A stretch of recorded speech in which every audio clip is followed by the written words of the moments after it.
1. Finally, we're getting to do another episode of Live from my mother's basement. Oh my God, I think I just saw a bug fly into my place. Was that a bug? It was a bug. Who invited the bug? All right, anyway. Good evening, ladies and gentlemen. Welcome to another edition of Live from my mother's basement. And I am so happy to be doing my podcast tonight because I've been waiting for at least, if I've been bugging you for a year from Maija, one of the most incredible female comedians, and we're going to talk about that, in the country. Thank you so much for coming, ladies and gentlemen. This is Maija DiGiorgio, and I know I was saying DiGiorno. It's okay. It's okay. But my pizza's better. All right. Well, a lot of people know that that is a pizza. Maybe here in California, they don't know it's a pizza. Maybe here in California, it's disguised as a pizza. Yeah, exactly. We actually have some food here tonight. We're going to eat. We're going to laugh. We're going to joke. We're going to have some fun. And the thrill of having you on my show. Thank you. Oh, thank you. No, thank you for having me. Thank you. Thank you for your patience, because I when I see an email with a lot of stuff, I go, isn't this why I quit school and became a comedian? Yes. As everybody knows, my producer Tatiana does all the paperwork and the booking for the show, which makes it easier on me.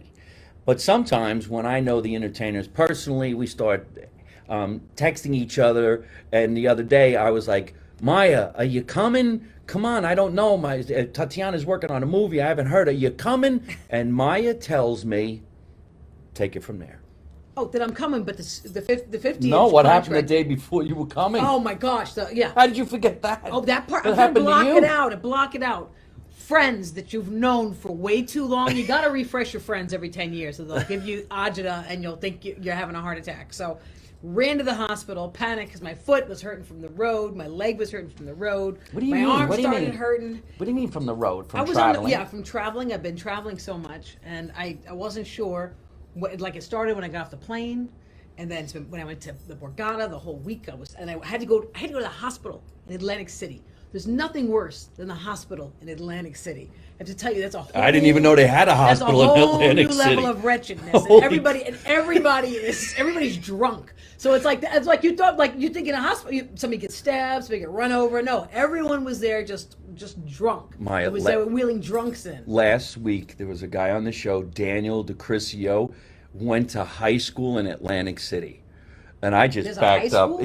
In Atlantic City? I'm like, is there a hospital? Is there a high school? All we know is drug dealers and casinos. Yes. So you went to a hospital in Atlantic City? Yes. Because you were playing the Borgata. I was playing the Borgata, and my leg was so bad. Everyone was like, Meg, you should go check for little clots or something. And all right. So I went. Quick history for everybody who's listening and watching in different parts of the world, because we're East Coast people and we think everybody knows. Yes. The Borgata happens to be one of the most famous casinos in Atlantic City, and probably, if not, the most perfect place for a performer. So she's performing at the world-famous Borgata in Atlantic City at one of the best times of the season, the summer. Yes, and it's actually one of the only hotels down in Atlantic City that's actually clean. So it's the only hotel you can go to and not catch something. And it's far from the hospital. So Yes. you're performing at the Borgata. Yes. And all of a sudden, So then I ran off, got checked out. They're like, it's nothing. I'm like, okay, fine. So then the other day, my friend who I've known since junior high school, just being completely annoying. Just like by the time I got done with them, I was like, my chest hurts. So my chest hurt, my arm hurt, and my leg hurt. So I was like, forget it. I'll go check myself out. That's not even funny, because these areas Yes. of I don't know what kind of pain, but when that pain feels like somebody's pressing, Yeah. that could be. Yeah. Just in case, you know why? Because I just released my first special. It's on Amazon, but it's my first special, and that would be my luck.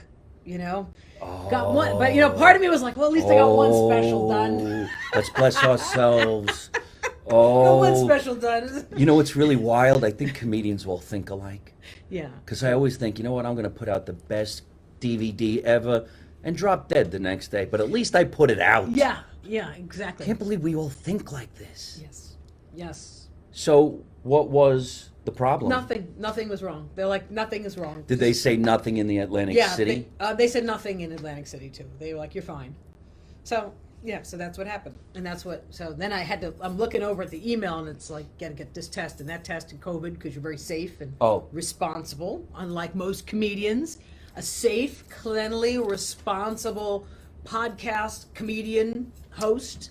You know, in the world of what happened to us with COVID, and the Screen Actors Guild laws of when you're shooting a project and getting tested, we felt like, well, maybe we better stay on point with all of that too, because what if someone comes over, someone gets them sick, and something really bad happens? Is there a lawsuit? Or do we just feel bad? Are we going to get in a lot of trouble? So we said, you know what? Screw it. Everybody got to get tested. So I started getting tested every Monday so that I was cleared to do the podcast on a Tuesday. Now, the way things are going, you can get the rapid test the day of. So every Tuesday morning now, I go and I get it. And I also entertain on cruise ships. So you have to go the day before you get on a cruise. And now it's not the 24-hour or 48-hour test. It's just a quick one. Yeah. In fact, where I go here, and I guess it's because I have health insurance or whatever. Oh, I have boat insurance. I have boat health insurance, Yeah, but I still don't know if that qualifies for regular It health doesn't. insurance. You'd think it would. When I, Makes you get boat health insurance on top of everything else you got to get. but that's entertainer's insurance. It's an entertainer's. It's also for land, Yes. but it just says specialty for cruise, and I guess that's in case you fall in the water. Yeah, something. I don't even know. Something. But this last test I went and got, I went yesterday and I went last week, and I go, and the lady goes, "Do you want a rapid test?" And I said yes. And she goes, we could give you the other one, the 48-hour one. It takes 20 minutes now too. And I says, all right, give me that one. She goes, would you like a flu test as well? I'm like, wow, what do you got? I'll take them all. I got tested for all three things in one Schwab. I gotta know where your place is, because on my side of town there was nothing. There was like, you got to get an appointment 5 days in advance. Craziest get thing, your this test. place also used to be a Firestone. That's funny. Get your tires changed, your oil changed, and 3 tests. Well, I am so happy that you got the test, and I'm really feeling bad that you actually had those problems, because that's scary. You're probably putting way too much pressure on yourself because you're playing all these places. Mm-hmm. And it's big, ladies and gentlemen. It's big to have a new comedy special airing, and I've seen it. Oh, you did? You watched it? Yes, and I see the trailers. Oh, okay. Now, yeah. I could have sworn I saw the trailer on Comedy Dynamics. Yeah. Yes. Yes. It looks fantastic. You guys got to check this out. The trailer, of course, is the appetizer. This was what makes you go see something. Yes. Whoever did this for you is phenomenal. Oh, that's great. I like. You look really, really great. You come out, it's like boom, boom, boom, boom. You're like, I got to see more, and then it stops. Oh, that's great. Oh, that's great. Comedy Dynamics. That's great. Yeah, no, they did. I had no. They sent it to me, and I hate watching myself, so I was like, whatever, just put it out. We all act the same. I can't watch myself. It freaks me out. I never even watch myself. I'm like, oh my God, you're fat. I know that's how but I starved myself. I didn't starve myself, but I did my smoothie cleanse, my J.J. Smith smoothie cleanse. I was in good shape for the trailer. And it was hilarious because 2 days before, my friend's picking out clothes for me. She's got all the best style in New York. So we're walking around picking out stuff. Then she's like, let's go to Balthazar. So now we're at Balthazar for like steak and, and I post a picture of Balthazar. And all my friends are like, no, you have 2 more days to your tape. It's like, I couldn't. Wonderful Break down with the news. food. Do you know where I see it? On television at night. Oh. They have a channel. I have this new thing where you don't pay for Spectrum TV anymore. It's whatever it is, I get all this free stuff, and that's where I saw it. Oh, that's great. And then, like, if you click one more channel, then you see Dry Bar shows. Oh, that's great. So Comedy Dynamics, Then Dry change the Bars. channel, Dry Bar shows. Yeah. And I know you're on Dry Bar as well. Yeah, that worked out Look great. at you kicking some serious fucking ass. Working hard, trying. All right, let's roll this all back. Where are you originally from? From Manhattan. Manhattan? I was born across the street from Gracie Mansion. So Manhattan. Manhattan. We gotta spell this out for everybody. Because people think you say New York, you think the outer boroughs, maybe you might think Brooklyn, but most people don't say Manhattan. Yes. You know who says Manhattan? Manhattanites. Yes. Manhattan. You might even notice my accent from New Jersey is a little bit thicker than her accent if she has an accent at all. Because I don't hear anything coming from you. I'm playing up what bit of accent I have, but I know I don't have an accent at all. My You mother see- worked very hard to make sure that I didn't have any Ooh. kind of accent. Yeah, but the rest of my family, they all have accents. But me and my sister don't. My They cousins say all. a lot of people born and raised in Manhattan don't have an accent unless they come from the outer boroughs. My mother was very, very bougie, so she made sure, and she sang opera and stuff, so she made sure we enunciated every time we I spilled. love that word, So it was bougie. all, yeah, so we were very over the top. Make sure you do not have an accent. Are you familiar with the comedian Antoinette Perugine? No. She's chiming in right now, so I just have to interrupt. And I never really interrupt, but Antoinette is from Brooklyn, and she's a comedian, and she's watching the show right now, and she just said Antoinette's accent is from Brooklyn, and hers is a lot thicker. So I hope you guys get to meet someday. This is the world famous, renowned comedian, Maija DiGiorgio.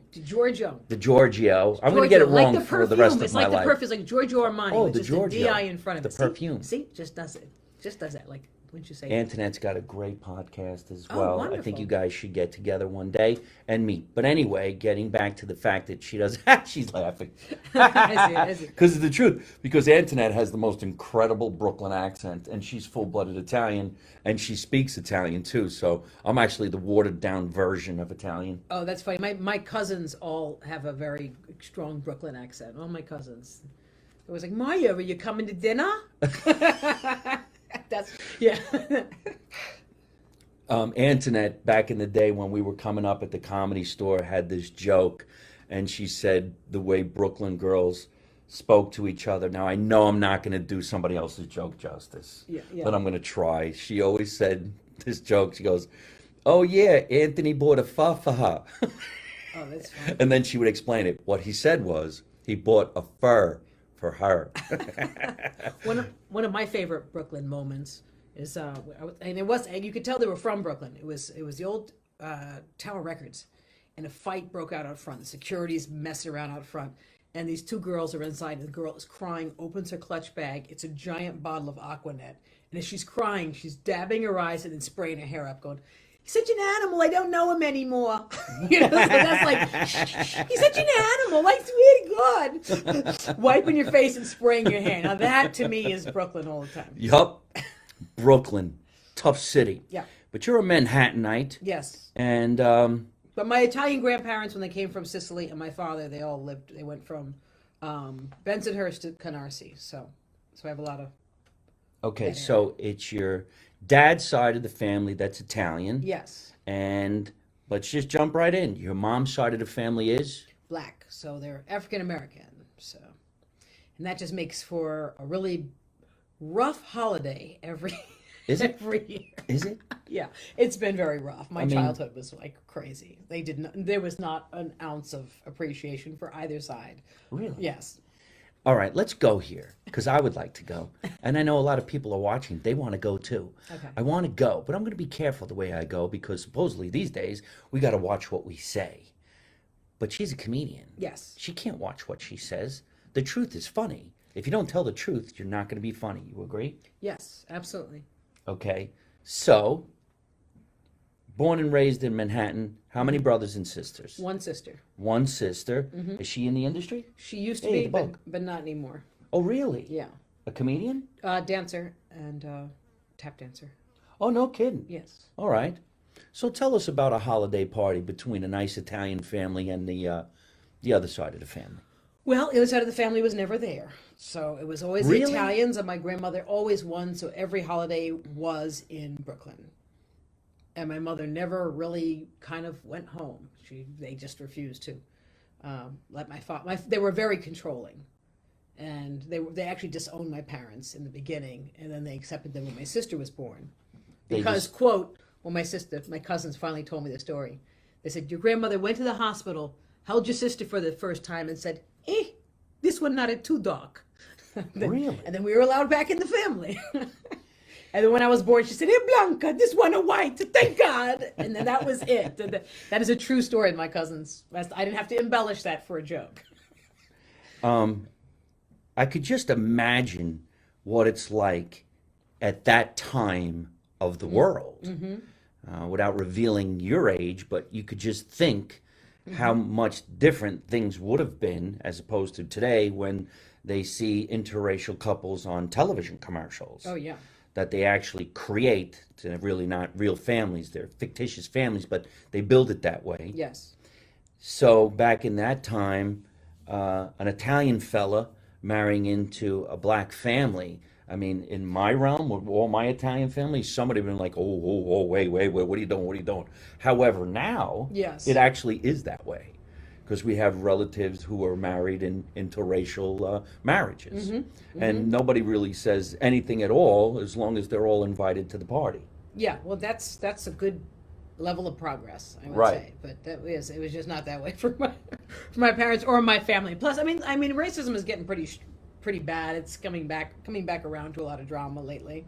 But my father was also an only child of a Sicilian household, and my grandparents came over after World War II and survived World War II. They were on the ground of it, and my father and my grandmother were refugees in Italy, and my grandfather was stuck in northern Africa. He worked for Mussolini, and my father was born in Africa. Then they got split up, and they couldn't find each other for like 5 years.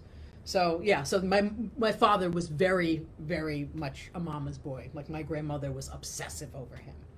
Are your parents still together? No, my mom passed when I was a kid. Oh, I'm sorry. Yeah. Really? Yeah, How old? I was 14. Oh, And then the Italians were like, nobody gonna say anything. We could tell everybody they just Italian. And then that became the war for me. yeah. Because you would want to know your family. I mean, Well, my mother I'm raised me assuming- till I was 14. My mother was a very strong mother. I mean, you're talking about having black mothers are very, very protective and loving. And my mother knew everything I was doing before I would do it.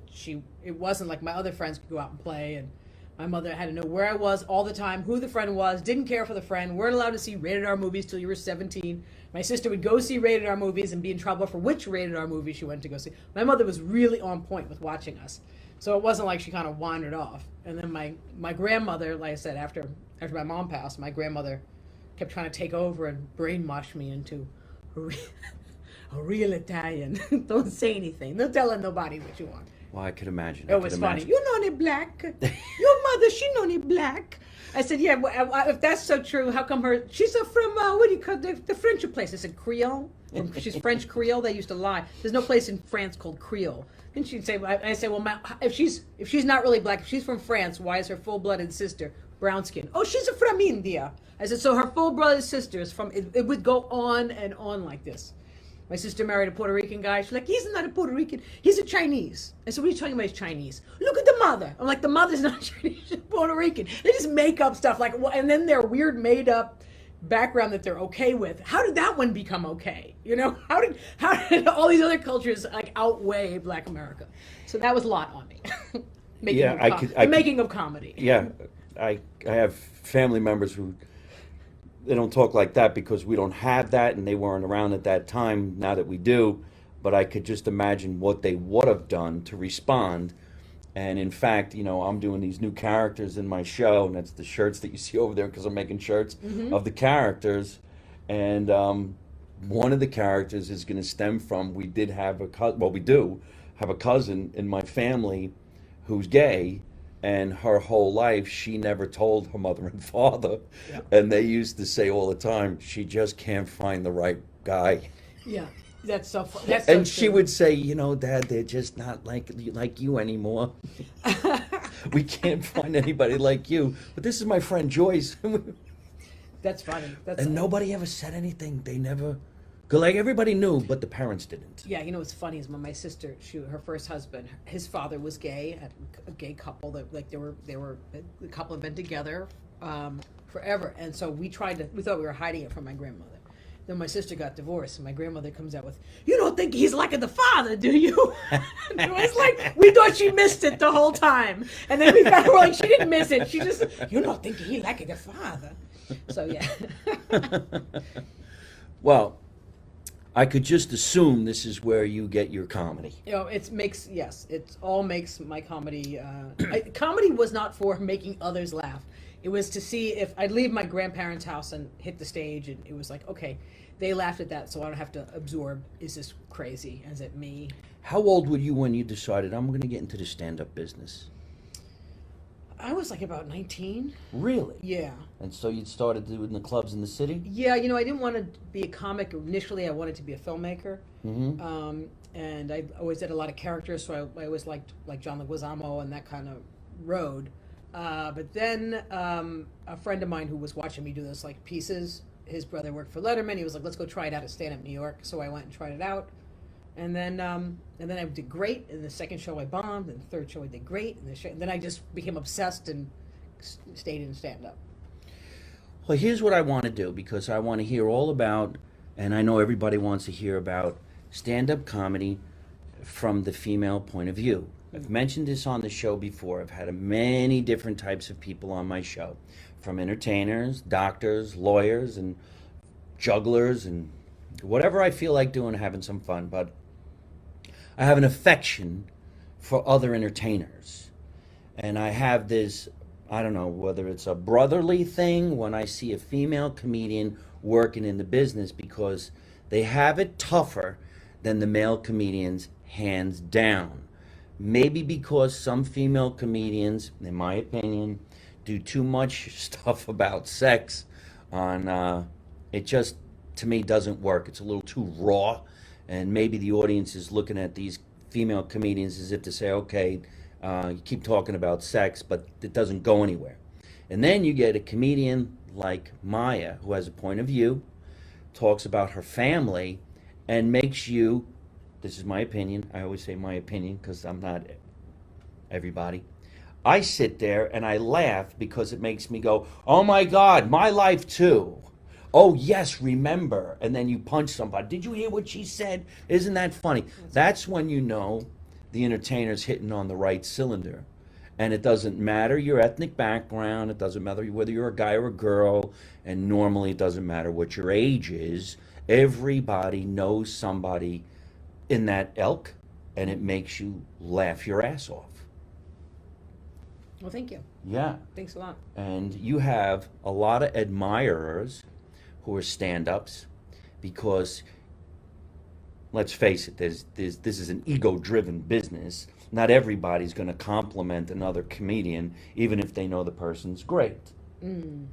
But you have a reputation amongst other comedians of being a killer. Oh. There might even be the point where somebody says, no, I don't want her on stage with me. She's going to blow the room away. I'd rather have somebody else. Yeah. Ha! That's happened. Yes, see? She's being humble. That's See how, happens. well, yeah, But I appreciate that. It happens a lot. Okay. Yeah. So tell us about this new venture, because you've done a lot of different shows. Which venture? The one, the special? this special that you This just special put was out. bizarre. They called Tommy Davidson called Innovative and got me an agent, because I just couldn't seem to get. Even Sinbad was trying to get me in, and no one was listening. So then Tommy called, and my agent then, the woman took me, said I could probably get you a special. And then we had COVID happening, so everything was still closed down, but New York was going to open on a certain date.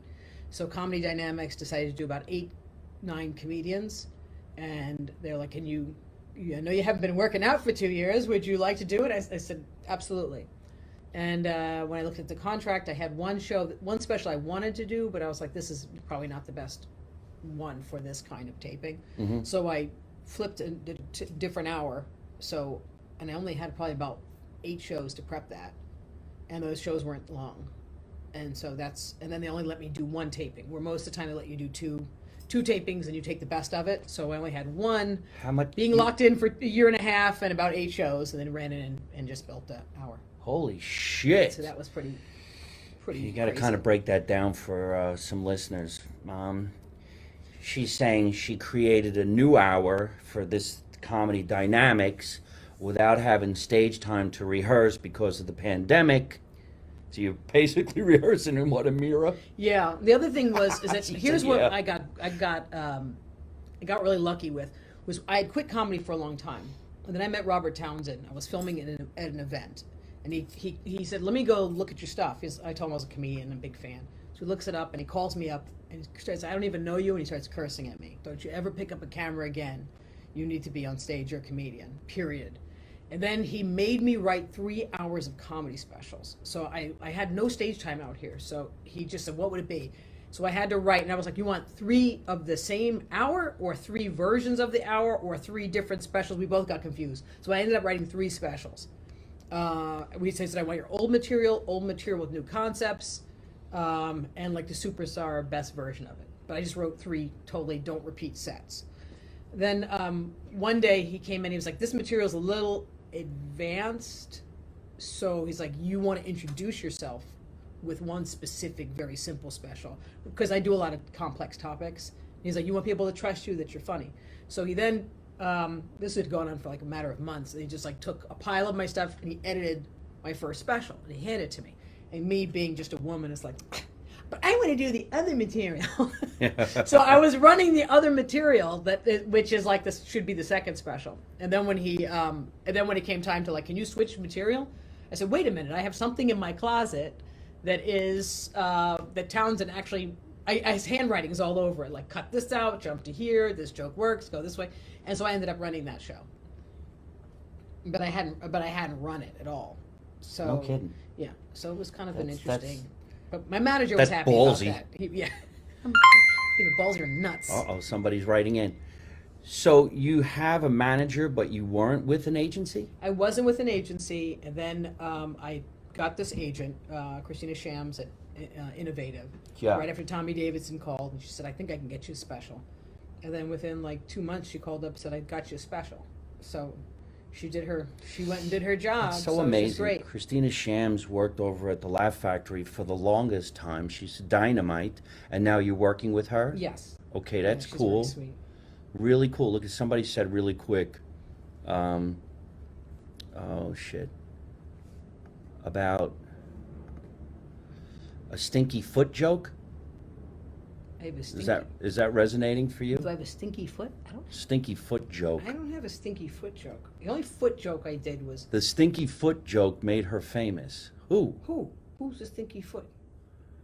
Did I have don't a know. stinky foot joke? I don't know. I don't. I don't know. Maybe I said something stinky foot, but I don't remember saying stinky foot. Stinky foot. I had This is never great. know. So you guys see a little bit of showbiz behind the scenes. It took some other celebrity comedians to make phone calls for an agency to take a look, took a look and said, oh, great, and then special. yeah. It's just how crazy this is. Yeah, I'm grateful because it's, and also I wasn't really friends with Tommy. I didn't really know him. A friend of a friend called up. My friend Sharina knows him. She's like, you need help. I'm tired of this. You're not working. And then she made the call and he said, and they looked at my stuff and said, oh, you don't have an agent? I said, no. So he made the call. So I'm just grateful. I think it's fantastic because the world and the comedy world needs Maija because she has some funny ass shit to talk about. Oh, thank you. Let's pry on her Italian side because we do have food sitting on this table. Okay. And we're going to show you guys what we're eating and we're going to tell you where we got it. So I brought you a water. Yes. And I also brought you a glass. So if you would hold that glass up, I want you to get a laugh out of that. Oh, that's funny.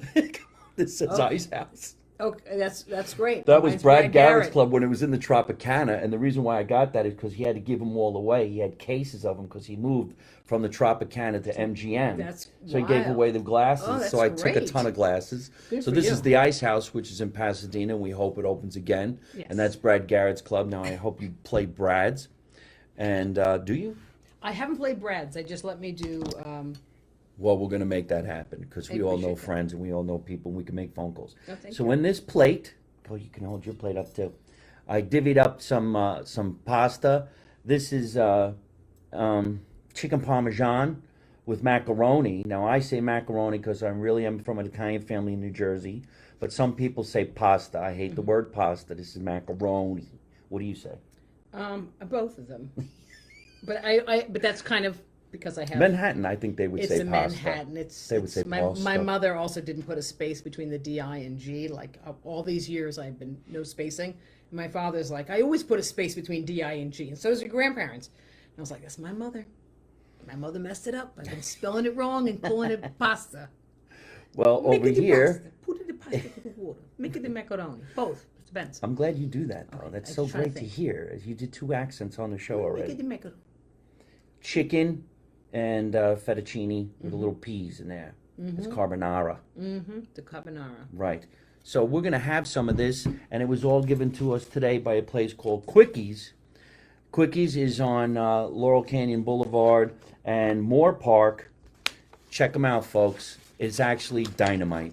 They've been around for 30 years, and they sold to an Italian. Well, no, he's Greek. He's Greek? Armenian. We met him today. And look at the food that he made. So this is fantastic. Great menu, great place. Quickies Pizzeria, and that's on Moore Park at Laurel Canyon. Fork. Here's some crushed pepper and grated cheese if you want it. Okay. I got it. I actually will have to do the grated cheese. Cheese. If my mother was watching the show right now and she saw me taking Taking grated a cheese out of packet. it, she'd cry. If I knew that you would come with great, I have my Locatelli. at the Really? house. Yeah, of course. I figured out how to get all Locatelli. that stuff. I got all my stuff. Locatelli. You gotta have. Is it Locatelli or Luca? Locatelli.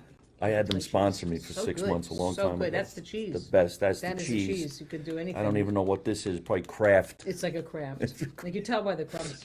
It's a little off color. All right, let's get a little taste here. Okay. All right. So this is the. I'm going to go with the Parmesan first. Me Chicken too. Parmesan. Me too. It's actually really good. She kind of made a face like, I don't know. No, it's pretty good. It's because the Italian woman in me is like, and I know I was going to need food for the show. I would have cooked. We could have videotaped you cooking. Are you I'm a good cook? I'm a great cook. Oh, yeah? I do all the holidays because after my grandmother had Alzheimer's, so at the point where she didn't know how to cook, so I had to take over. I was protesting for many years. The black side was like, I'm not cooking. And then all of a sudden she wasn't feeling good. And I was like, oh my God, I'm going to starve. So then I learned all the recipes and I do all the holidays. Well, let me ask that question. So I now, even do a spingy. a what? Spingy, Zeppelin. I can make the spingy di ricotta with the I got all kinds of stuff. It's funny she says that because in the next couple of shows, I'm going to be making the announcement for one of my new sponsors. Okay. And my new sponsor is a way of making Zeppelis at home without going to a feast. Zeppeli mix. And the guy who created it is going to be on one of the podcasts. This is going to be great. I bought a Zeppelin mix. I don't know if I don't know. You gotta tell me what the brand is once I'll see It's if going to be a that's whole it. brand new thing. We're going to have it on the show. We're going to demonstrate how to make it on the show. And then we're going to go across the country with some shirts that say Marino 2024, sponsored by Zeppeli Mix. Oh, that's And great. this is something that I'm hoping that we're going to get you involved in as well because, yeah, we need some female comedians and watching your work and admiring you. I'm hoping you're going to do it. Oh, I'd love to do it, but I can also, like I said, if I could do another session, I could just cook. Wouldn't that be great? I really wish that we're going to get to the level, and I'm sure we're going to because everything is going really great. Mm-hmm. We have a kitchen, and we actually make this funny comedy show, a cooking show, all at the same time. I know a lot of people right now would want to ask this question. I want to ask it too. So now, after all these years, you're a good cook, and maybe you learned a lot from your mom and your grandma. Mm-hmm. Do you have the holidays, like you say that you have, and both sides of the family come over? No. Still no? Yeah, still no. Do you do one for each? If they kind of live at different distances, so if I'm there, I'll do a different. Yeah, I have to do a totally different set of recipes. I can't even come close to the same thing. You can't. Oh, come on now. I'm for real. You don't go over to the black family and go, there's some chicken parmesan. Everybody no, happy? No. See what happens is, okay, want to know the real truth? This is how annoying this is. Black family does not respect the sauce the same way the Italians do. Okay, so if I go to the black side of the family, they expect the sauce to have they want meat in it, they want chunky stuff in it, they want it full of they want stuff in it. They don't want if you go to Italy, they want it to taste like a tomato. That's they want it as close as you can get to a delicious tomato is pretty much how the recipe should be. In black family, they want, can you throw in some peppers? Why are there peppers in so anyway, I meet this guy online. He's like a fan of mine.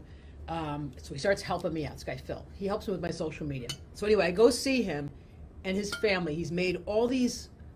He's made ravioli, amazing meatballs, sausage, everything. It's so good. I hadn't had food that way since like my Aunt Nettie passed away. It was just that good. So he's like, I made it for your your auntie Marlene. Bring it down there so she can have real Italian food. So I take the tub.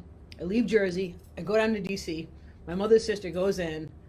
Well, this sauce is okay. And then the next morning, I walk in and I catch her taking the sausage out, rinsing the sauce off, and frying it up for breakfast sausage. And my Italian side was like traumatized. Because if you didn't want it, don't touch it. You know, I can't even find this good of real Italian food anywhere. This was homemade. I have an absolute appreciation for what they did. And then she's ruining it. It's the same thing. If I stayed too long in D.C. and, you know, I go date like a brother and go to his house and cook for his mom, then I got to put all kinds of pork and this and that and chop stuff and peppers. And then it's like, it doesn't even taste like an Italian sauce. It turns into like a sloppy Joe. It's really, it's devastating because it's like, why am I wasting the good product on people who don't care? He took the sausage out. Took the sausage out, rinsed, and then threw it next to some grits. I was like, what? That's not how it works. It's not that kind of sausage. In your world growing up, was there a side that you were closer to? I don't mean family, that you identified with. Like what?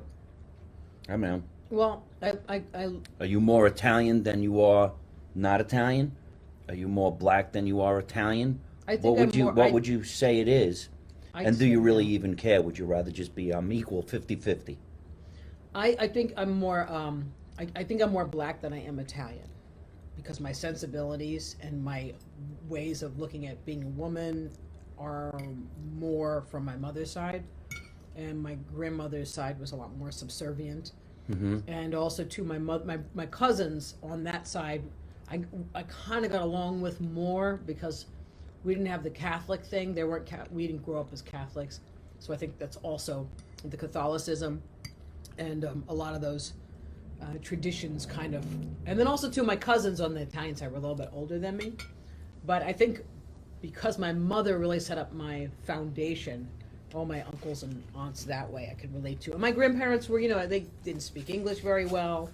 They're coming over from war. They were older. And I didn't have that much in common. Also, they want you to kind of shut up as a female. If I was a guy, it might have been different, but they want you to shut up.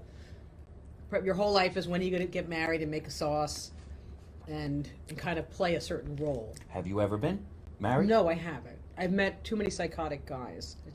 I just attract the wrong guys. Are you single now? Yes. So if you were single now, do you have a preference when it comes to dating? Like, No, so long as you're not racist, I'm good. So long as you're cool. I've dated a lot of guys I found out later were racist. And but they didn't really, and they, did kind of a little dismissive. So it has to be what more of what their background is than I care about what their color or culture is. right. But it would be men? Yes. I slipped that in there. You can. I slipped They that always in there. ask every female comic. They think if we have a big mouth, there might be a I question think we of look what like are. we could be related. Oh, we do. We could definitely play brother and sister We in a definitely TV could. show. And I could see us arguing over some cool ass shit. Yes. Making people laugh. Yes. We do kind of look alike. Yeah. That was adorable. So, but like I said, it's weird. Like it depends on too. Also, classism plays a lot into where I fit in too. A what? Classism, more than racism. I think it's more. I never heard that word classism. classism. Yeah. Like the class of just a person in general. Yeah. Certain Is that there's what you certain mean? like there's just certain people that I think. Also, I come from kind of an art world, so I grew up as like an obsessive artist, and that kind of is weird. It's hard to find people that understand like life and art. I was born in Jersey City. And in the city, People are born in Jersey City. well, my parents were born in Italy. Were you but I born was in the hospital? In the hospital in Jersey City. And I remember you were taught by your parents, don't go around the corner, you'll get in trouble. So you just stayed on the block.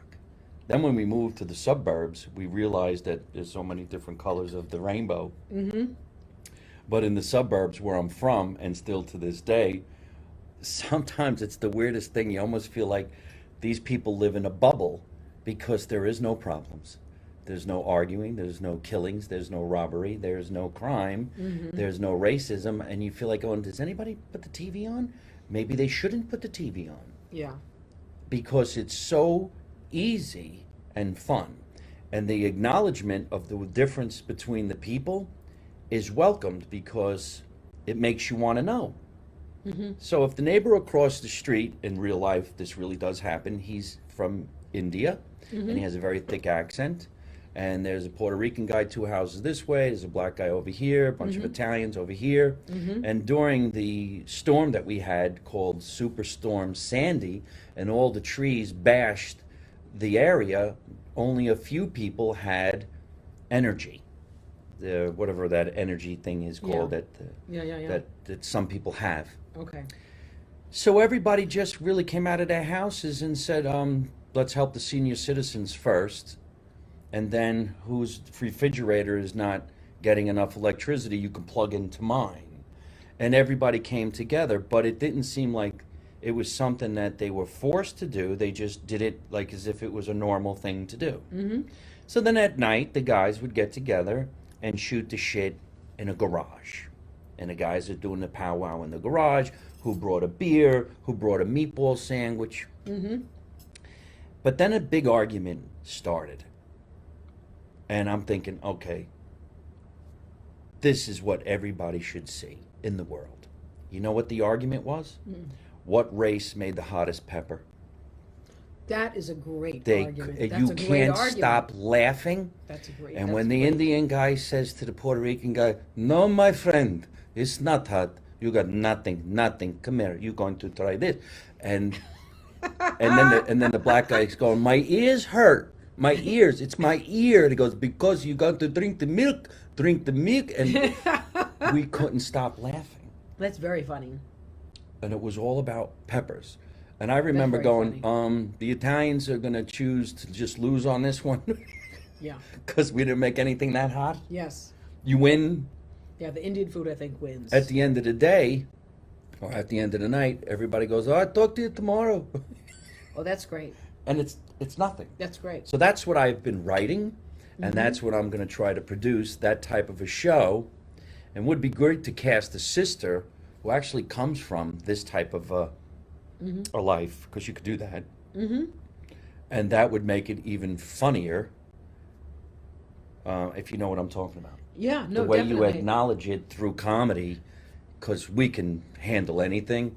We're in a business where it's just brutal all the time. Yeah. And there's so many out-of-work entertainers. And like I said, the female entertainers. I remember when I was cutting my teeth at the Comedy Store, and we had the females outnumbered 100 to 1. And then you saw some female comedians, you're like, holy shit. They could just bring it. And I can't really describe why I thought some didn't, but the ones that do, like yourself and some others, like a Roseanne Barr, I thought was great back in the day. And so anyway, we're gonna have to get you somebody to love. There's a lot of comedians, just I guess we travel so much, or I don't know what yeah, it is. I meet just crazy. I'm a crazy guy magnet, so it's been it's just. Such a great woman, and she cooks. I know when I And cook, she has great hair. and my the hair. She smells great too. The hair, you just get my ass whooped because I couldn't get the curl going. It used to just be a big fuzzball, but the hair is coming along. But yeah, finding a decent guy, forget it. Finding a straight guy, I live in West Hollywood, forget it. That's never gonna happen. I gotta leave. I gotta go on the road to meet a guy that would find me mildly attractive. Well, nowadays you might find a straight guy who likes to wear somebody else's clothes. Yeah. Let's do a quick shout out to my friend. Her name is Anna Dre. I hope you're watching right now. Anna Dre has a great company. She's right here on the internet. It's called Upcycle Creations _27. And she makes the most incredible clothes by taking your clothes and remodeling them into something fantastic. So, here is an incredible hat that she made for me. You can go on the internet and check this out. And I'm going to do this because I'm going to want her to do something for you too, because we're going to be doing a lot of shows together. She made these jeans that Oh, say shut "Make up. America Italian Again," and here's her name on a tray. And I just got this. I purchased this because I thought this was just badass. It's a jean jacket from back in the day with all kinds of great stuff that says "Make America Italian Again" all over this denim jacket. Isn't this badass? That's great. Isn't this cool? So thank Oh, you wow. so much, Anna, for helping me get these clothes. I appreciate that. And her son works in New York City, and he has a lot to say with things that get put on billboards in Times Square. Oh, really? Yes. So maybe we should get Maija, who has a big, excuse me, special out, He's doing. special out, and maybe we would look good on a nice big billboard. Yeah, that'd be I know cool. I'm going to do it. She would look absolutely fantastic. So you got it. There's Anna Dre of Upcycle Creations. Thank you Great so stuff. much. I really like it, and I'm going to have that photo session with me wearing the clothes because they look really cool, and they say Marino 2024, and I'm going to get hopefully you some swag. I Oh, should that get sounds some- great. That and sounds we'll great. do what we did last year. I'm going to try to do this whole big campaign about running for president stuff. You'll see what we're doing is going to be Oh, it's badass. perfect. We We're need, gonna get definitely you- need some we're more gonna people get running you- for president this time. Yes. Any options? Tell us about your relationship with these comedians, because weren't you one of the first females on, what was the biggest comedy show going by Russell Peters? I can't think of the Russ name. Simmons. Russell Def Jam? Simmons. Def Jam. Def Comedy Jam. Yeah, And you were on it, right? I was on it. Yes, I was. I was the end of the first season. end of the end of first the first run. So like they ran it for a certain amount of years, and then they ran it years later. So the end of the first run. Yeah, it was actually really great. It was. I was always a fan of theirs. I think I was like season 8, and I always was a big fan. Like before I even did comedy, I was watching that show, watching like Tony Woods and Adele Gibbons and Martin Lawrence and Bernie Mac. And then when I was trying to do some comedy, and all the mainstream rooms kept telling me that they weren't going to put me on unless I was like 3 years into comedy. So a cousin of mine was working at Uptown Comedy Club in Harlem, and she's like, they're doing workshops up there, and they're on TV. Maybe you should go check it out. And at Uptown, all you had to do was be funny 3 times to qualify for like a little warm up feature, a little spot on the show. Then they give you $50. So long as you could just handle getting booed off stage every time you walked on. So that's kind of what I did. And by the time I got done with all the being booed, after they booed me so much, I got booed like crazy. But I worked with Uptown Comedy Club, the owner, Andre Brown. He actually helped me redesign my set. And then I remember the first time I actually had a good show, Tracy Morgan and Mike Epps were being booed off in Brooklyn. Really? Yeah, and I finally went on and I had my first standing ovation. And then my first taping was the Apollo, and then I did Def Comedy Jam, and Dave Chappelle was my host. So Didn't I see a picture of you and him recently somewhere? yeah, he would often send, like when he has shows, he often sends me like backstage passes and stuff No kidding. to go hang. Yeah. So after all these years, you're still friends with Dave Yes. Chappelle? Mm-hmm. That's a great relationship. Mm-hmm. That is unbelievable. Yeah, he's very sweet. I can only imagine what it would be like to go on stage in Harlem in general. And then you got the Apollo. That's got to Harlem be was easy. It was the South Bronx and East Orange, New Jersey. That was the Really? the kicker. Yeah, they used to chase comics off up there. It was crazy. Up in at the Peppermint Lounge in East Orange was where they did their Def Jam auditions. So they pulled guns on people. Food was great though. They had great food. But yeah, so I had to do that a couple times. But I remember people would just die at the Peppermint. And then they would have shows like, so you would go up to the South Bronx and, in Brooklyn and all over. That circuit it made you funny. Because every time I went on stage, everyone yelled, "White bitch, get off the stage." really. Yeah, and I'd have to be like, hold on, let me explain. I'm not really white, but I know I'm light, but I'm mixed, that takes a lot of work. So I'd have to yell, "Shut the hell up." That's what I did at the Apollo. I actually yelled, "Shut the hell up." They tried to boo me off. And so on the taping, I just yelled, "Shut the hell up." And they did. I didn't know I was going to say that. And then I had a good set. How long have you been in California? I'd say about 8 years, but I wasn't doing comedy.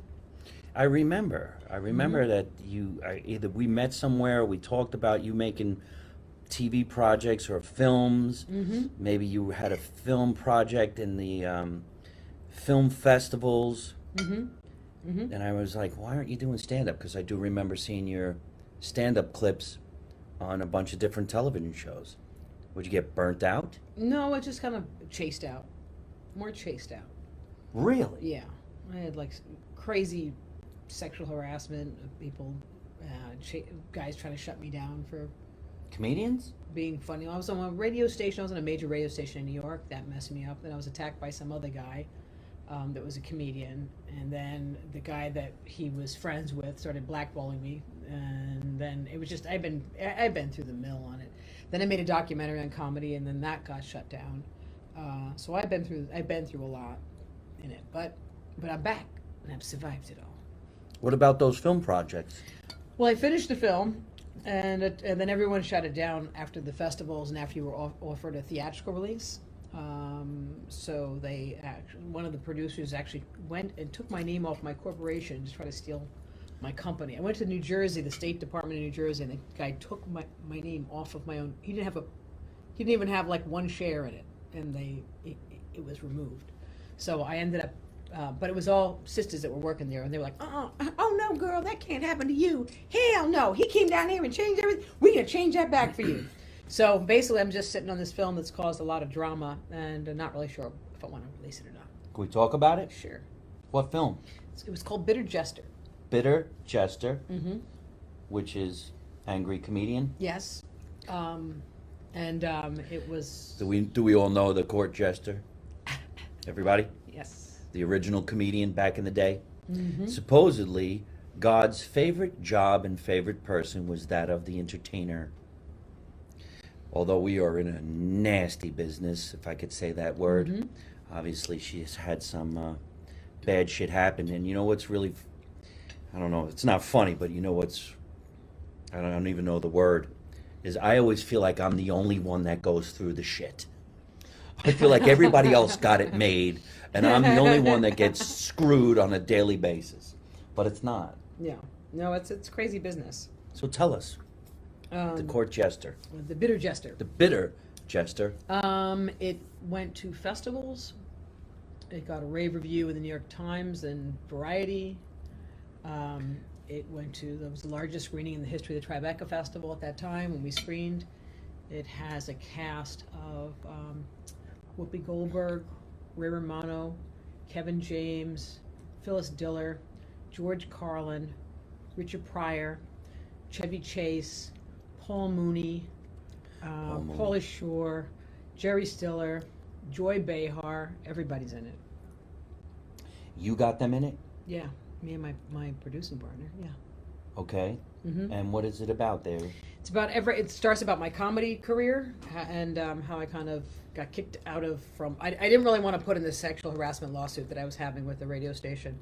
So I just kind of created a lull in the storyline for myself to like drop out and quit comedy. And then I just decided to start to film all of my comedian friends, and those guys gave me a hard time. So I ended up getting this guy who was trying to do comedy, but he was producing some stuff with Richard Belzer and Danny Aiello Jr.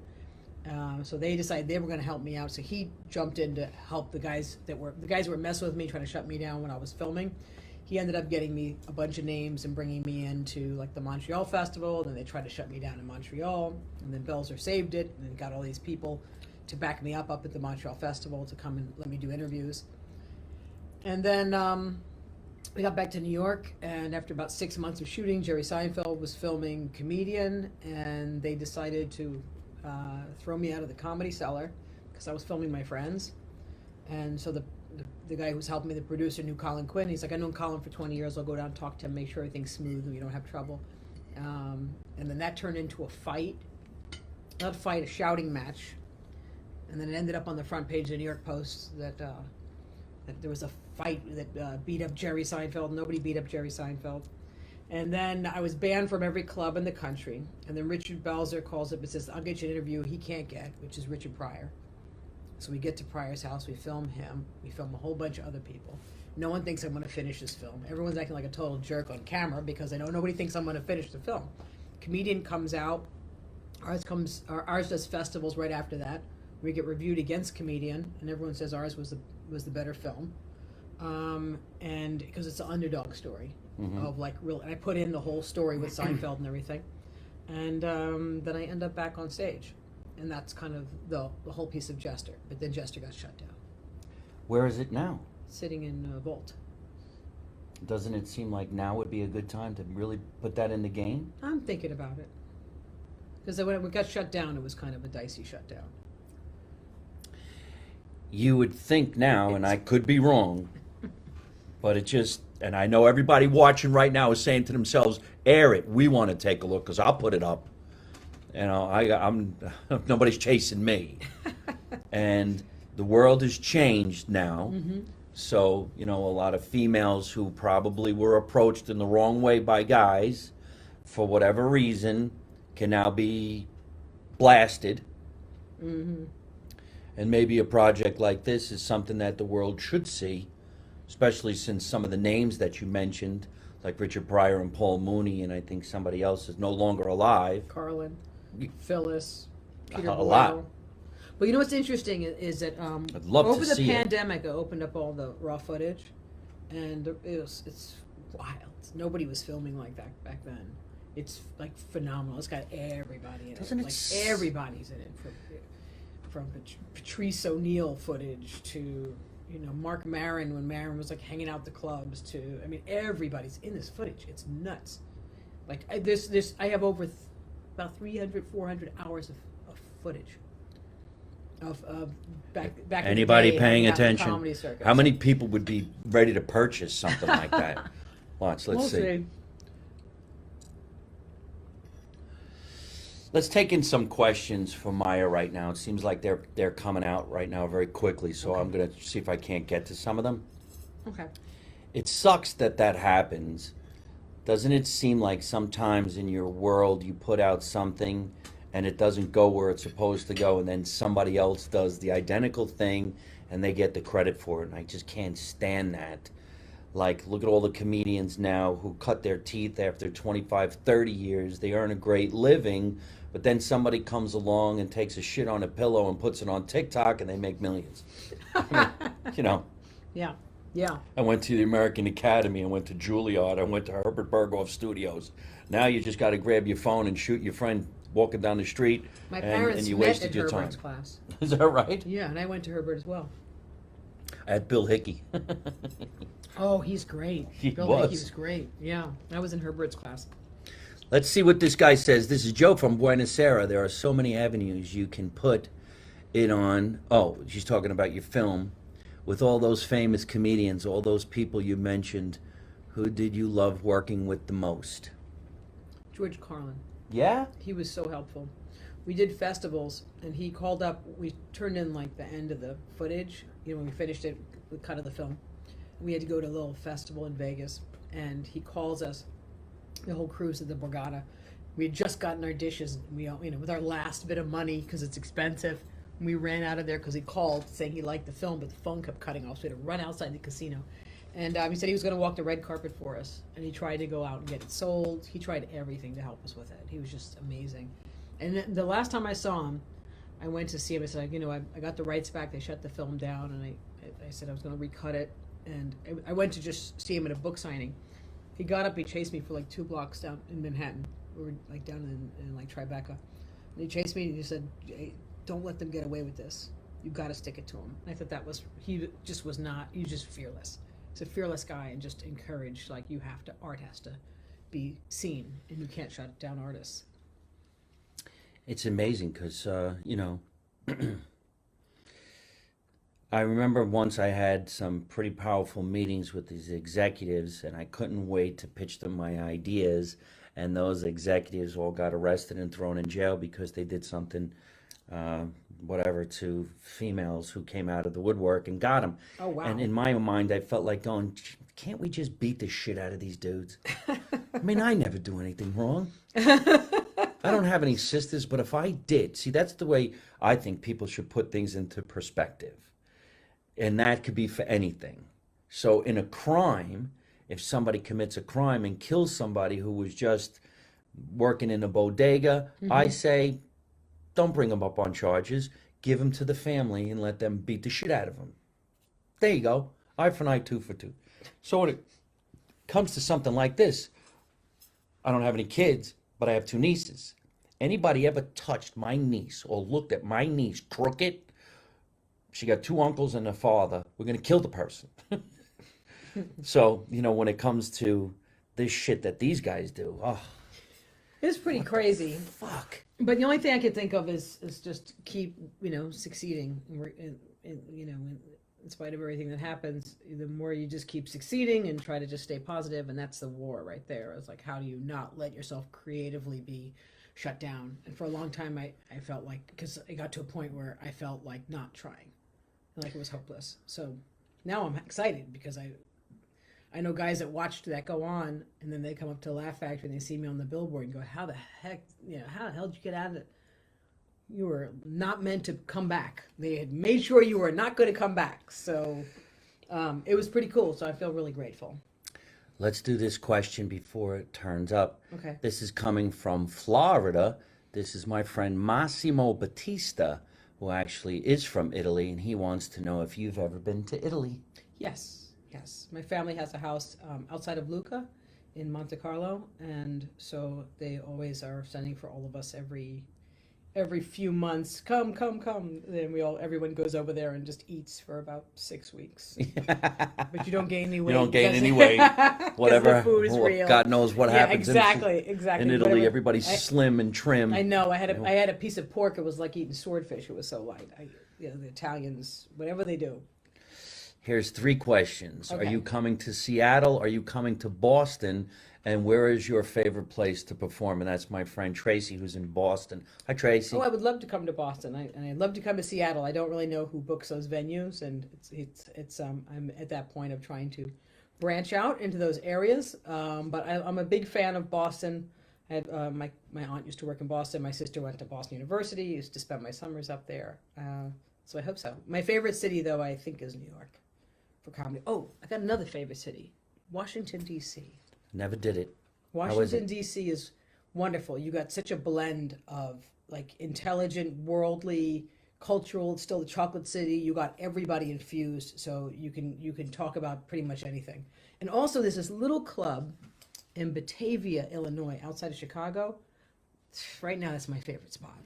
It's crazy. Comedy. Yeah, it's like it's crazy. For some reason, I'm so comfortable. I just finished that spot. Okay, listen, here comes a great one for both of us. Okay. This is VMG Entertainment, and that is Tony Napoli, who's from Italy, and he puts on a lot of shows. I've worked for them many, many times. He's the guy who can get you to perform in the states we just talked about.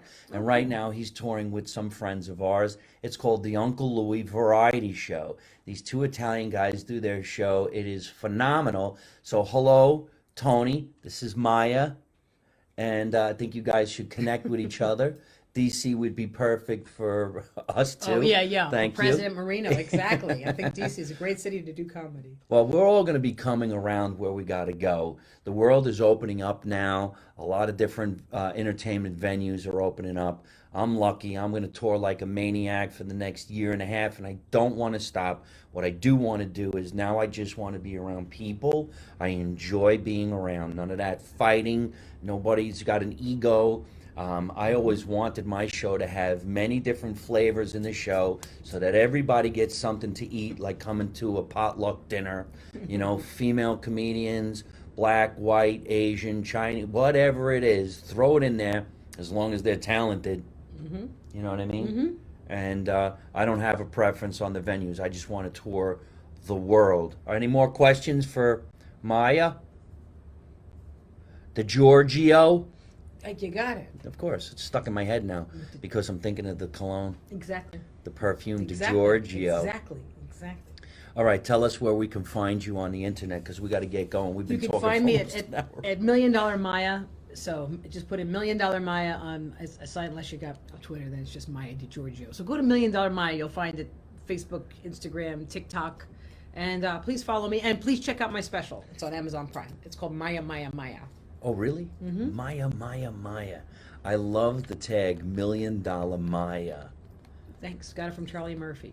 Oh, really? Yeah. Another guy who's no longer with us. Man, you really know everybody. Yeah, I popped Donnell over the head with a notebook, and Donnell told him that I beat him up. And so he was like, "That's why he's calling me $1 Million Baby every time I walked in." I said, "Listen," I said, didn't hit him. I just popped with a notebook." He's like, "Oh, stick with the other story. It's much better." Donnell Rowland? Yeah. Oh, well, you know everybody. That is unbelievable. A big shout out to Marco Asante, who's also a great comedian, and he would fit in perfect with us when we go out on tour. Oh, that'd because be great. we're going around the world. We're going to be making $1 Million Maija money. We're going to continue eating. You guys, we had a lot of fun here tonight. In fact, I think this is the longest podcast I've ever done. Oh, wow. We're almost an hour and 5 minutes. Oh, wow. Well, thank you for having We me. usually stop around 50, but we're having so much fun. And this conversation, thanks for coming to the basement. He said, thanks for coming to the I appreciate it. I'm Somebody enjoying the thank basement. you It's for coming to the wonderful. basement. Exactly. Like he's been here before. That is hilarious. Yeah, let's follow Maija, everybody. And now the last question comes in at this time of the night. Is it gravy or is it sauce? It's gravy. I never thought she was going to say gravy. I thought she was going to say sauce. She's Sicilian. Usually Sicilians say sauce. Oh, I will make it the gravy. Make it the gravy. Aponte. Maybe Maija will come and do that special with me. I have a Christmas special that I'm supposed to do in November. Ah, nice.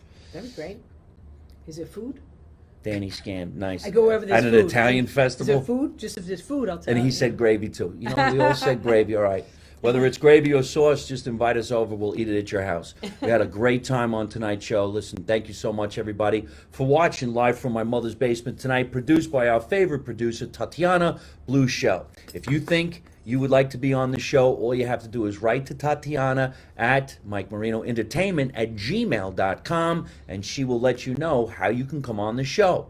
If you'd like to stay in touch with us, just write us at MikeMarinoFans at gmail.com, and you can listen to us all the time on iTunes, Google, Spotify, Anchor, and Italian American Radio in New York City. And don't forget, in September, we're all going to the Feast of San Gennaro downtown, and then October is Italian American month. You got a question for me, just say, "Hey Marino, ask you a question," we'll get it to you, and stay in touch. YouTube, Instagram, Twitter, LinkedIn, TikTok, Patreon, send me your cash. I'm Mike Marino. Let's make America Italian again. Remember the motto, you don't know nothing, you don't see nothing, you don't say nothing. And how do I end every single one of my broadcasts? Come on, everybody, do it with me tonight. Don't take no shit from nobody. Okay. You ready? Yes. Don't take no shit from nobody. It kind of rhymed, that one. You got a great voice. Oh, thank you. Hey folks, I hope you're enjoying watching my podcast live from my mother's basement. We're having a lot of fun, and I'm going to have a lot of great guests on the show in the future. So if you like it, hit like. You could also leave a comment. You could subscribe to my YouTube channel and watch other funny videos. And you could also listen to my podcast on your favorite podcast app like Spotify and iTunes.